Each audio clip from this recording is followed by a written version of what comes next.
Dear students, जो हम topic कर रहे थे ट्रेड डिस्काउंट और कैश डिस्काउंट वाला, उसी में नेक्स्ट क्वेश्चन है सिक्स्थ। मैं स्टेप बाय स्टेप बेटे एक एक क्वेश्चन करवा रहा हूँ। आप कहीं ट्यूशन भी पढ़ेंगे तो यही कुछ होगा।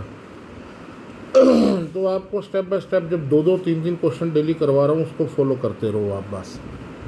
पहला ट्रांजैक्शन है परचेज गुड्स फ्रॉम विनोद। ये मेरे पास पूरा लास्ट ईयर की बुक है, इसमें इलस्ट्रेशन नंबर 6 है, आपके में शायद एक आधा आगे पीछे हो। Purchase goods from Vinod of the list price of ₹40,000 at 10% trade discount. 10% trade discount पर खरीदा। 40,000 का था सिंपल ट्रेड डिस्काउंट वाली एंट्री। क्या एंट्री करेंगे? पहले एंट्री लिख लो आप। एंट्री करेंगे आप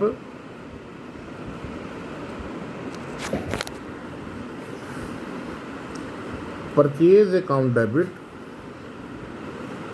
मैं ट्रांजैक्शंस को सबको नोट कर लेता हूँ ताकि बुक की जरूरत ना पड़े। कितने में खरीदा? 10% ट्रेड डिस्काउंट में। किससे? विनोद से। कैश वर्ड तो नहीं दे रखा है, इसलिए कौन सा है ये? क्रेडिट परचेज है। परचेज गुड्स फ्रॉम विनोद है, कैश तो नहीं दे रखा, तो खाली नाम दे रखा होता। मैंने कई बार कहा है, तो उसको क्या माना जाता है? Credit transaction. 40,000 का 10% trade discount. Purchase account debit to Vinod कितना हो गया? 36,000।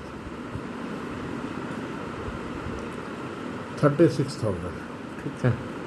उसके बाद अगली क्या है? Return goods to Vinod of the list price of ₹1,000। अब एक सिंपल बात बताता हूँ, पहले इसकी एंट्री लिख लेते हैं। रिटर्न गुड्स टू विनोद, तो हमारा क्या है ये? Purchase return. Purchase return ever क्या होता है? क्रेडिट। तो परचेज रिटर्न को कर दो क्रेडिट। पहले तो आप एंट्री लिख लो, क्योंकि अगर एक नंबर की होगी तो आधा नंबर का अमाउंट होगा और आधे नंबर का ये होगा। और दूसरा कौन सा है? विनोद। हाँ, विनोद को कर दो debit. Vinod account debit to purchase return हो गया आपका। अब सिंपल बात बता रहा हूँ, 1,000 का। अब मैं आपको बताता हूँ, मैं अगर किसी शॉप से अगर कोई 40,000 की 40 प्रोडक्ट लेके आ रहा हूँ और वो मेरे को 10% में, मेरी शॉप है मान लो जूते की, मैं 40,000 रुपये में 40 मतलब स्पोर्ट्स शूज़ खरीद कर ला रहा हूँ, और मैंने एक स्पोर्ट्स शूज़ जो 1,000 का है उसको वापस किया, तो अगर मैं ख़रीद के ला रहा हूँ वो मुझे ट्रेड डिस्काउंट दे रहा है, तो जब मैं वापस करूँगा तो वो ट्रेड डिस्काउंट काट के ही करेगा। ये नहीं है कि वो जब 40,000 वाला 36,000 में दे रहा है तो 1,000 का लिस्ट प्राइस का जब मैं वापस करूँगा तो मेरे अकाउंट में 1,000 जमा करेगा। नहीं, वो मेरे 1,000 में से 10% 100 माइनस करके 900 का परचेज रिटर्न मानेगा। 900, ठीक है। तो यानी कि 36,000 के खरीदे और 900 के वापस किए। उसके बाद cash paid to Vinod. Vinod को कैश पेमेंट कर दी 34,000 in full settlement of his account. अब विनोद का पूरा देखो, विनोद के हमने देने कितने थे? पहले ट्रांजैक्शन लिख लो। विनोद को 34,000 दिए इन full settlement of his account. अब देने कितने थे? थोड़ी सी कैलकुलेशन करो। 36,000 का हमने परचेज़ किया उससे, 900 का वापस किया उसको, हमने देने कितने थे? 35,100।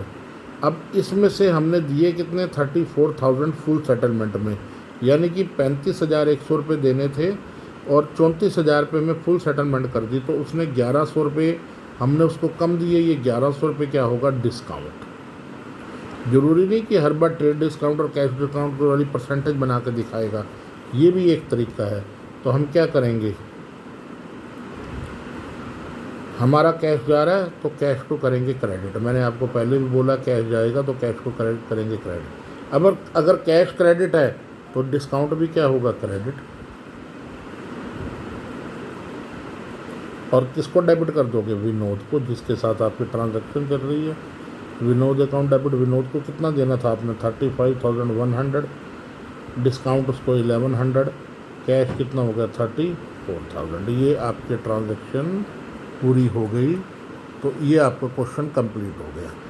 दोबारा बता देता हूँ, 36,000 हमने 40,000 के खरीदे, 10% के डिस्काउंट पर 36,000 होगी। उसको वापस किया 1000 का, तो 10% ट्रेड डिस्काउंट काटना था, 900 हो गया। फिर उसको 34,000 में फुल सेटलमेंट कर दी, 36,000 माइनस 900, 35,100 देने थे हमने, 34,000 में फुल सेटलमेंट की, 1100 का क्या हो गया आपका डिस्काउंट, वो नीचे ट्रांजैक्शन कर ली, एंट्री कर ली। अब इसके बाद बच्चे, अब ये तो किसकी थी, ये तो थी आपकी परचेज की। अब आपकी सेल की है, ये सेल में भी सेम है। अब ये देखो, sold goods to Kailash of the list price ₹1 lakh at trade discount of 15%, sold goods to Gopal. तो सेल किया है तो sale ever credit to sale कर दो क्रेडिट। किसको बेचा है, कैलाश को, तो कैलाश को कर दो डेबिट, कैलाश अकाउंट डेबिट। कितना है, 1 लाख के 50% ट्रेड डिस्काउंट पे 85,000। सेम चीज़ है आपका। Return goods of the list price of 4,000, 4,000 की लिस्ट प्राइस की गुड्स वापस की है। तो हम क्या करेंगे, सेल रिटर्न है, तो सेल रिटर्न हमेशा क्या होता है, डेबिट। सेम है, बस डिफरेंस क्या है कि वो परचेज की एंट्री थी, ये सेल की एंट्री है। Sale return account debit to Kailash account. कितने का, अब आपको मैं एक सिंपल बात बताता हूँ, 4,000 लिस्ट प्राइस का है, 4,000 का 5%, 4,000 का 15%, 600 वापस करके, यानी कि 3,400 का हम करेंगे। क्यों 3,400 का करेंगे, क्योंकि 4,000 का लिस्ट प्राइस है। लेते टाइम हमने बेचते टाइम हमने 15% ट्रेड डिस्काउंट दिया है, तो अब जब हम वापस ले रहे हैं तब भी हम ट्रेड डिस्काउंट काट के असली अमाउंट क्या है वो करेंगे। उसके बाद receive from Kailash the amount due from him under A cash discount of 5%, यानी कि हमने, मेरी बात सुनो, कि रिसीव्ड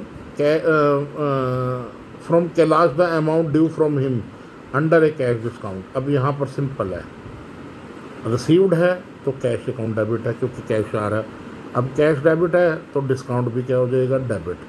और किससे मिल रहा है, कैलाश से। अब कैलाश का पूरा एक टोटल देख लेते हैं, कैलाश से क्या लेना और क्या देना है। कैलाश को हमने 85,000 के बेचे, 3,400 के कैलाश ने हमें वापस कर दिया। तो 85,000 माइनस 3,400, 81,600। इसका 5% हमने डिस्काउंट है, तो 480। तो हमारे पास 81,600 माइनस 4,080 रुपीज़, यानी कि 77,520 आया। 77,520, 480 और 85,000, ये चीज़ें आपके पास आ गई। तो आप ये तीनों ट्रांजैक्शन से आपका अकाउंट का क्वेश्चन कंप्लीट हो गया जी। ये अगला क्वेश्चन भी जो है 6th 7th मैंने करवा दिया आपको, 8th भी सेम है, उसमें कुछ ज़्यादा नहीं है, ट्रेड और कैश डिस्काउंट वाली ट्रांजैक्शंस है, तो वो तीनों क्वेश्चन कर लेना आप बेटा।